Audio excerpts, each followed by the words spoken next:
2022 में पहाड़ की पसंद पुष्कर।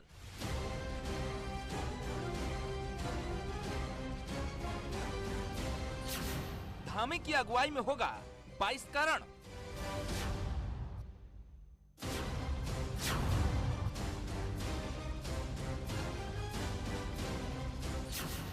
पीएम मोदी की पसंद भी पुष्कर धामी।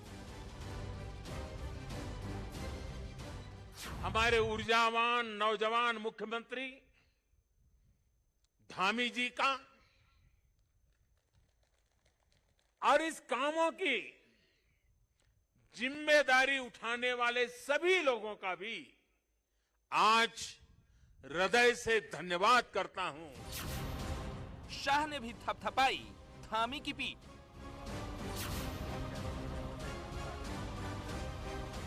मगर मित्रों, गड्ढा बहुत बड़ा है, 5 साल में नहीं भरेगा। हमें एक मौका दीजिए। मैं आपको वादा कर कर जाता हूं, एक मौका दीजिए। हर घर में खुशहाली लाने का काम मोदी जी और हमारे पुष्कर धामी की टीम बनकर करेगी। सीएम धामी पर होगी केदार कृपा। भगवान शिव का यह आशीर्वाद है कि उन्होंने अपने परम भक्त को अपने धाम के पुनर्निर्माण के कार्य के लिए चुना है। केदारपुरी का पुनर्निर्माण आदरणीय प्रधानमंत्री जी का ड्रीम प्रोजेक्ट रहा है। पहाड़ को पुष्कर से चमत्कार की आस। केदार बाबा की पहली बार सीएम धामी होंगे रिपीट।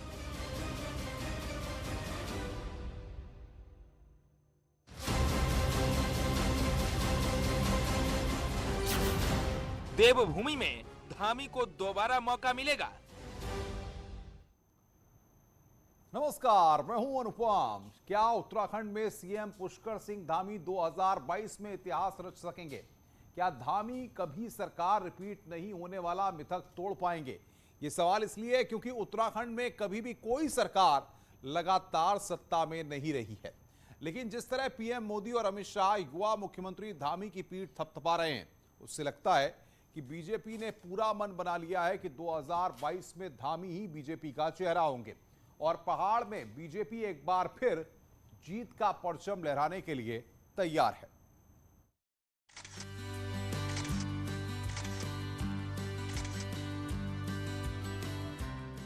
कहते हैं एक तस्वीर के पीछे छिपे होते हैं हजारों शब्द और हर शब्द के पीछे छिपी होती है एक तस्वीर। 5 नवंबर को पीएम मोदी के केदारनाथ दौरे की इन तस्वीरों को देखिए। इन तस्वीरों में कैद है आने वाले वक्त में उत्तराखंड की राजनीति की दशा और दिशा। जिस तरह पीएम मोदी ने उत्तराखंड के युवा सीएम पुष्कर सिंह धामी की पीठ थपथपाई, उसे देखकर लग रहा है कि पहाड़ में प्रधानमंत्री मोदी की पहली पसंद धामी ही है।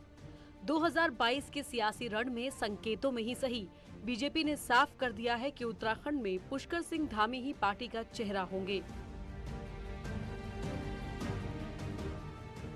जिस तरह केदारनाथ में पीएम मोदी ने सीएम धामी की तारीफों के पुल बांधे, उससे उस ऊहापोह में करीब करीब विराम लग गया कि 2022 में बीजेपी कोई दूसरा सीएम कैंडिडेट सामने लाएगी, क्योंकि धामी को काम करने के लिए 6 महीने से भी कम वक्त मिला है। लेकिन इतने कम समय में भी पुष्कर सिंह धामी ने अपने लिए पीएम मोदी के मन में जगह बना ली है। सुनिए कैसे पीएम मोदी ने सीएम धामी की खुलकर तारीफ की। मैं इस पुनीत प्रयासों के लिए उत्तराखंड सरकार का, हमारे ऊर्जावान नौजवान मुख्यमंत्री धामी जी का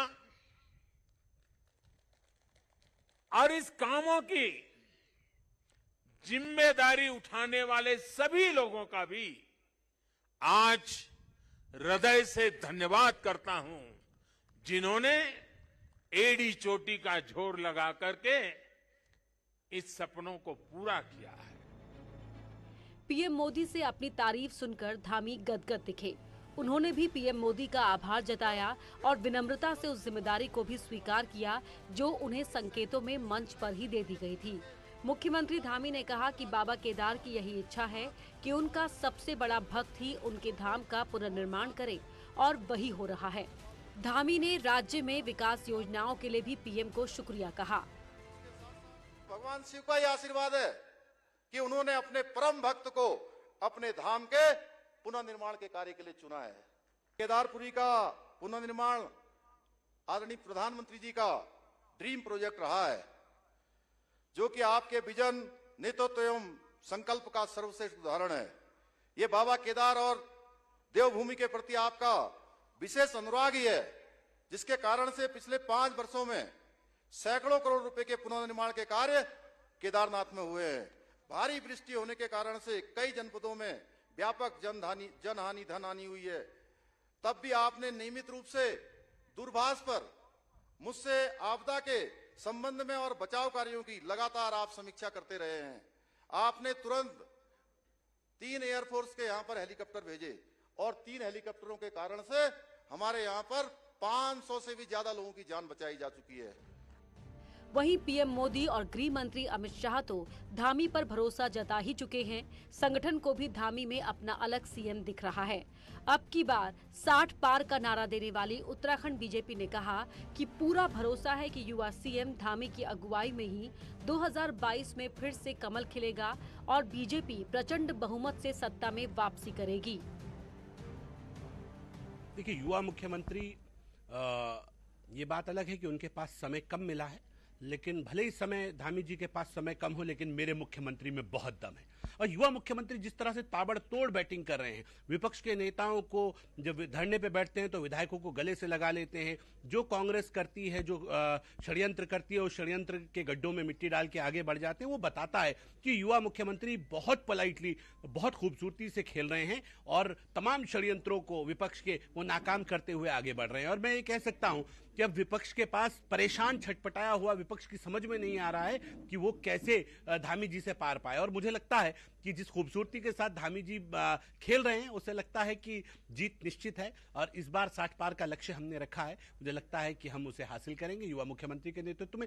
कांग्रेस को मुझे लगता है अभी विपक्ष के लिए और ट्रेनिंग की आवश्यकता है। उत्तराखंड के सियासी इतिहास में अभी तक ऐसा नहीं हुआ कि कोई सरकार रिपीट हुई हो।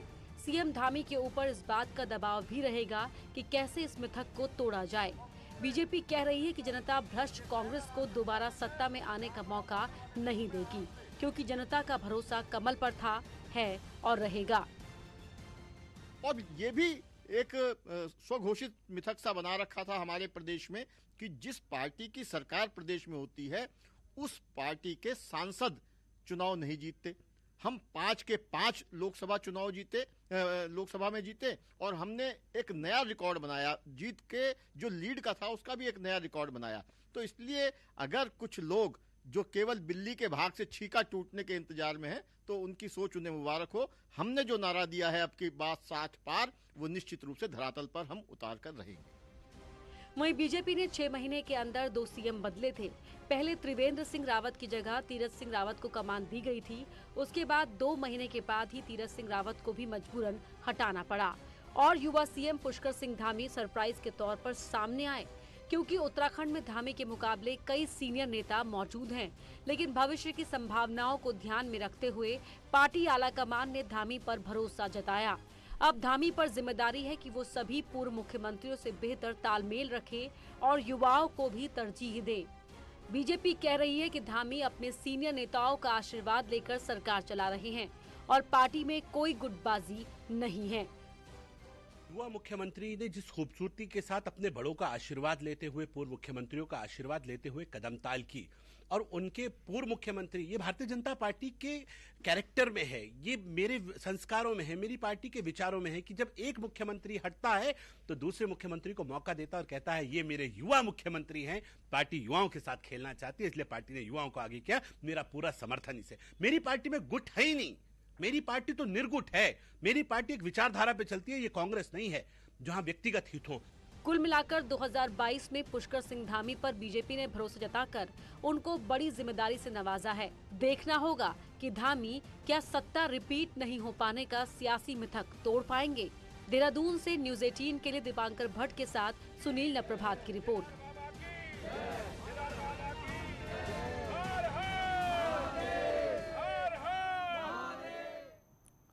सबसे महत्वपूर्ण बात इन सबके बीच ये भी है कि 30 अक्टूबर को जब गृह मंत्री अमित शाह पहुंचे थे उत्तराखंड, तो उन्होंने सीएम धामी की जमकर तारीफ की थी। लेकिन राजनीति के जानकार मान रहे हैं कि धामी के लिए दोबारा कमल खिलाना इतना आसान नहीं होगा, क्योंकि बीजेपी ने 6 महीने के अंदर 3 सीएम बदले थे, जिस पर विपक्ष बीजेपी को अक्सर घेरता रहता है।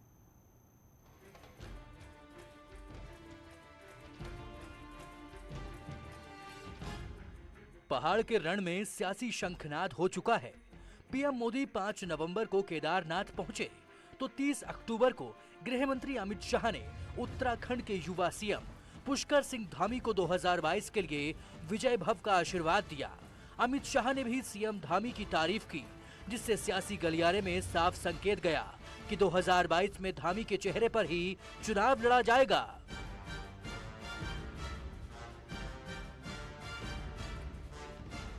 मगर मित्रों, गड्ढा बहुत बड़ा है, 5 साल में नहीं भरेगा। हमें एक मौका दीजिए, मैं आपको वादा कर कर जाता हूं, एक मौका दीजिए, हर घर में खुशहाली लाने का काम मोदी जी और हमारे पुष्कर धामी की टीम बनकर करेगी। सीएम धामी ने भी गृह मंत्री के उत्तराखंड दौरे पर धन्यवाद दिया। वहीं आपदा के समय केंद्र सरकार की दी गई मदद के लिए भी खास तौर पर आभार जताया। सारे कार्यक्रम निरस्त करके रात के 1:30 बजे यहाँ पहुंचे और पूरे दिन भर आपने उत्तराखंड का भ्रमण किया, एरियल सर्वे किया और पूरी बैठक करी। उसके बाद भारत सरकार की यहाँ पर टीम भेजी। मैं उसके लिए आपका उत्तराखंड वासियों की तरफ से हार्दिक धन्यवाद करना चाहता हूँ। और आपके आने से, निश्चित रूप से आप जब आए, आपके आने से पहले यहाँ उत्तराखंड के अंदर 3 सेना के हेलीकॉप्टर आपने पहले ही भेज दिए। राजनीति के जानकार मानते हैं कि पीएम मोदी और अमित शाह के भरोसे के बावजूद पुष्कर सिंह धामी के लिए आसान नहीं होगा 2022 में खुद को साबित करना, क्योंकि राजनीति की राहें बहुत पथरीली हैं और इतना आसान नहीं है कि सत्ता के सिंहासन पर दोबारा काबिज होना।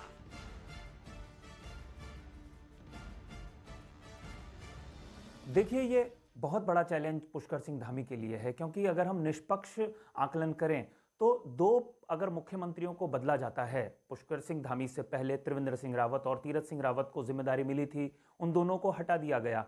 तो ये हटाने का कारण क्या था? हटाने का कारण बहुत स्पष्ट था कि वो परफॉर्म शायद नहीं कर पा रहे थे और जनता की अपेक्षाओं पर वो खरे नहीं उतर पा रहे थे। अब तीसरे मुख्यमंत्री पुष्कर सिंह धामी हैं। इन 5 वर्षों में बीजेपी तीसरे मुख्यमंत्री को उत्तराखंड में स्थापित करती है, तो ये दबाव पुष्कर सिंह धामी के ऊपर होगा। 2 मुख्यमंत्री भारतीय जनता पार्टी का शीर्ष नेतृत्व बदल चुका है परफॉर्म न करने को लेकर, और अगर इस चुनाव में कहीं कोई चूक हो जाती है तो हार का जो ठीकरा है वो पुष्कर सिंह धामी के ऊपर भी फूटेगा। पीएम मोदी के धामी की पीठ थपथपाने पर बॉडी लैंग्वेज की भी सियासी गलियारों में चर्चा हो रही है। कुछ लोग इसका मायना निकाल रहे हैं कि 3 सीएम बदलने पर बीजेपी को पश्चाताप भी है और यह भी साबित करना है कि धामी दूसरों से बेहतर काम कर रहे हैं।